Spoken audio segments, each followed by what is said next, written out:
জুলাই গণঅভ্যুত্থানের সময় সংঘটিত মানবতাবিরোধী অপরাধের মামলায় ক্ষমতাচ্যুত প্রধানমন্ত্রী শেখ হাসিনা সহ ৩ আসামির বিরুদ্ধে করা মামলার রায় আজ সোমবার ঘোষণা হচ্ছে। বহুল প্রত্যাশিত হাসিনার গণহত্যার রায়ে অপেক্ষায় রয়েছে গোটা জাতি। তবে রায় ঘোষণার আগে ভারতীয় নম্বর থেকে প্রসিকিউশন টিমের সদস্যদের হুমকি দেয়া হচ্ছে। গতকাল রাত থেকে চিফ প্রসিকিউটর সহ টিমের সব সদস্যকে হুমকি দেয়া হয়। প্রসিকিউশন টিমের সদস্যরা জানান, গতকাল রাত থেকে আমাদের প্রত্যেককে হুমকি দেয়া হচ্ছে, অকথ্য গালিগালাজ করা হচ্ছে। প্রসিকিউটর তারেক আব্দুল্লাহ বলেন, গতকাল সন্ধ্যা থেকে অজ্ঞাত ফোন নম্বর থেকে ফোন করে হুমকি দেয়া শুরু হয়েছে। আজকেও বেশ কিছু ফোন পেয়েছি। অধিকাংশ ফোন কল ভারতের কান্ট্রি কোড ব্যবহার করে করা হয়েছে। শেখ হাসিনার শাস্তি হলে আমাদের টিমের কাউকে বাঁচতে দেয়া হবে না বলেও হুমকি দেয়া হচ্ছে। চিফ প্রসিকিউটর তাজুল ইসলাম বলেন, অসংখ্য ফোন পেয়েছি, এক পর্যায়ে ফোন বন্ধ করে দিয়েছি। একই ভাষা, একই কথা।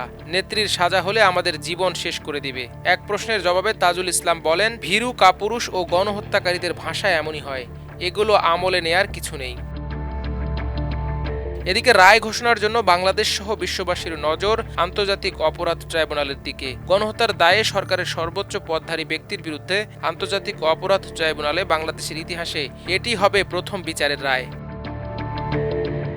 আন্তর্জাতিক অপরাধ ট্রাইব্যুনাল ১-এর বিচারক বিচারপতি মোহাম্মদ গোলাম মর্তুজা মজুমদারের নেতৃত্বাধীন ৩ সদস্যের ট্রাইব্যুনাল রায় ঘোষণা করবে। এ ট্রাইব্যুনালের অপর সদস্যরা হলেন বিচারপতি মোহাম্মদ শফিউল আলম মাহমুদ এবং অবসরপ্রাপ্ত জেলা ও দায়রা জজ মোহাম্মদ মহিতুল হক এনাম চৌধুরী। রেজিস্ট্রার অফিস জানিয়েছে, আজ ট্রাইব্যুনাল ১ সকাল ১১টায় বসবে।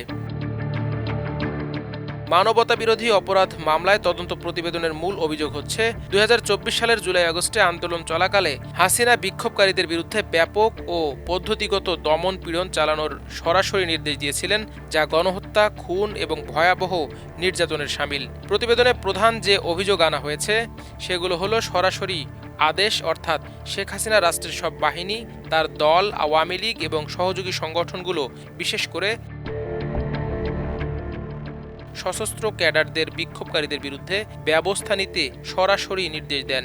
গণহত্যা ও নির্যাতন হাসিনার নির্দেশের ফলে ১৫০০-এরও বেশি মানুষ নিহত এবং ২৫,০০০-এরও বেশি আহত, অঙ্গহানি এবং নানা ধরনের নির্যাতনের শিকার হয়েছেন।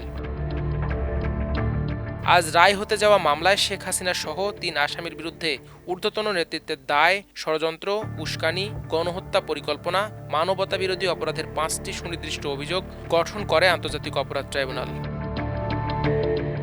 মাল্টিমিডিয়া ডেস্ক, আমার দেশ।